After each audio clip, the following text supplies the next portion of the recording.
Number 95 is Yoshi Desert.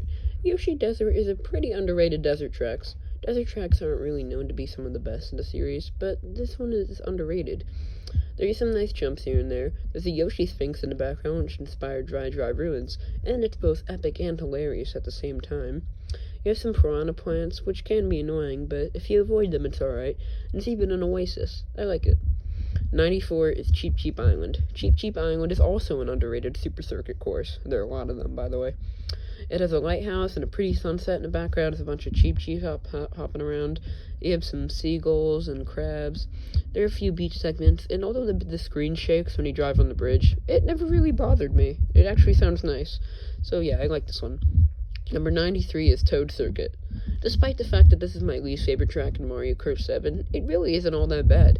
You have some toad balloons, it introduces gliding pretty well. There are two shortcuts at the end, one in a ramp and one by some pipes. It's definitely one of the better opening tracks.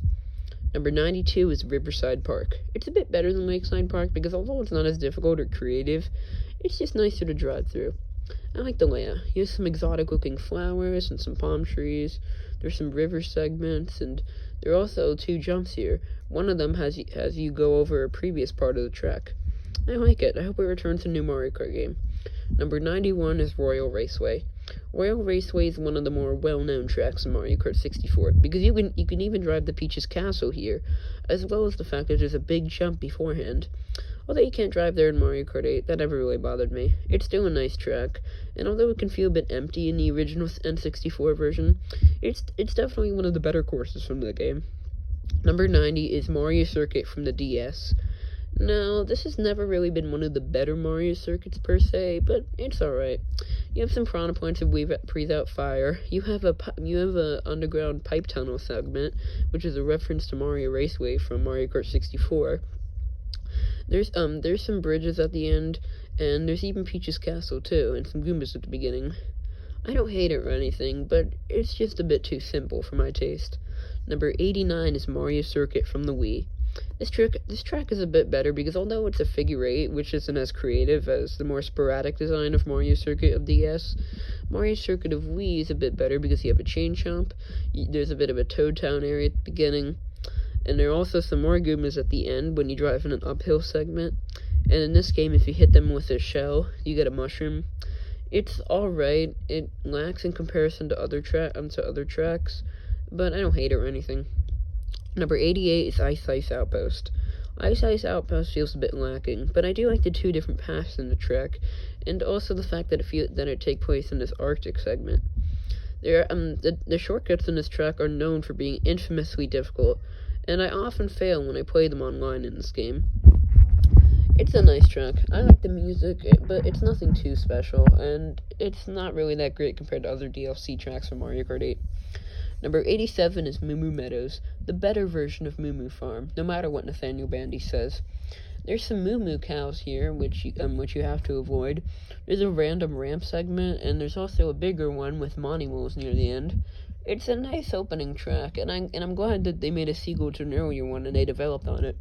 Number 86 is Cheap Cheap Lagoon. This track has always felt a bit short to me. I mean, you start off by jumping off a bridge, and then there's some clams and algae. You go into a cave segment, there's a glider there, and then, well, that's about it. To be fair, it is the first underwater track in Mario Kart 7, and it's also the first time where you can actually drive underwater in Mario Kart and the water doesn't slow you down. It's not really that bad or anything. It's just, there are better options when it comes to cheap tracks. Number 85 is Woohoo Loop. No, I'm not talking about the Mako Woohoo with the sunset.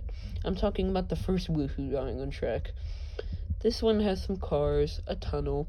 There's a cool shortcut where you drive in an underground segment, and there's some more vehicles. There are a lot of shortcuts on this track in general, and I do like the whole Woohoo Island fanfare, although I've never been a big fan of Wii Sports, but it's still pretty cool, just a bit flat. Number 84 is Water Park. This is the first water track in Mario Kart 8, and it does a good job at doing so. It's a flooded theme park. You have things like a little spinning cup segment. There are a bunch of these submarines floating around, a huge anti-gravity loop with water, and then you glide at the end by a Ferris wheel.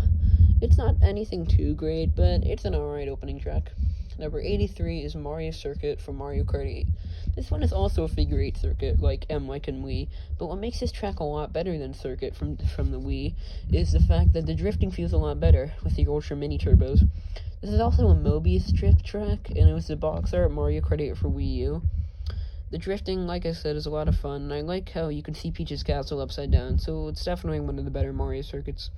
Number 82 is Daisy Hills. Daisy Hills has some of those adorable goats, but other than that, there's this really cool gliding segment by this town, which seems to be in some sort of festival with all the hot air balloons.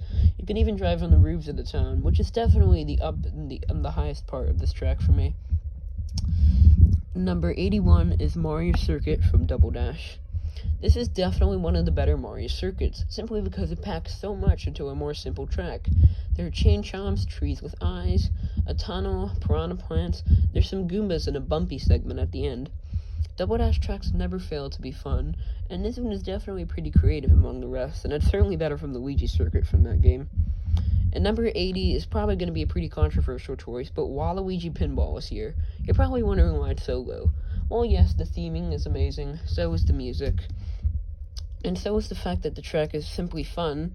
My biggest issue with it is the layout. The layout really isn't that interesting. Now, at the end, there's some bumpers and pinballs, which are pretty nice, I suppose. And then you have the cannon at the beginning, but I don't know. The layout needs more speed boost. It needs more jumps. It needs some more pizzazz. Compared to other DS tracks, it's just alright.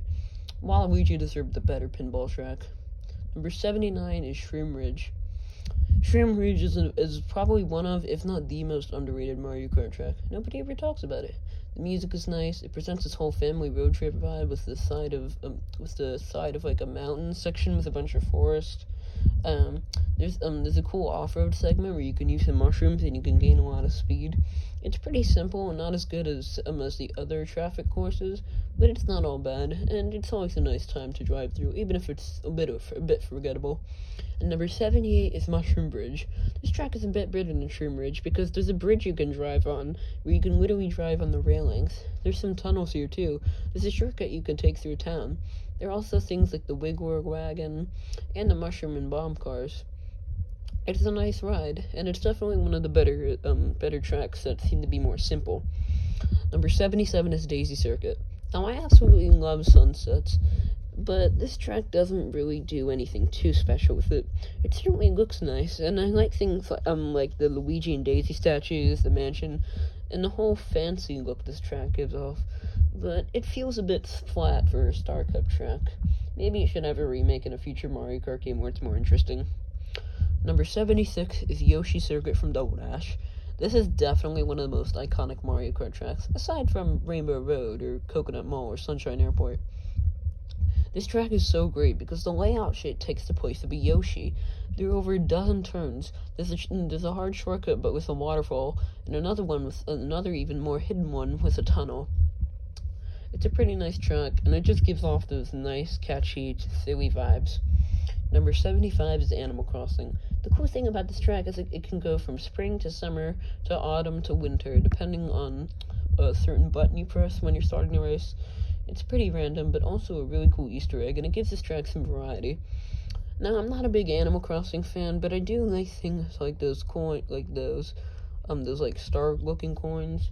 There's some fruit you can collect when you hit the tree, and those act like mushrooms.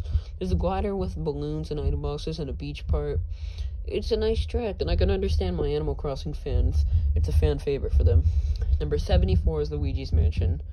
It's definitely not the best Ghost track, but it's better than the 2D ones. Now, it doesn't really have too much to do with Luigi's Mansion. I mean, you have some walking trees at the end, which is cool, but that doesn't really have much to do with Luigi's Mansion. You do have some ghost paintings, so that's pretty cool.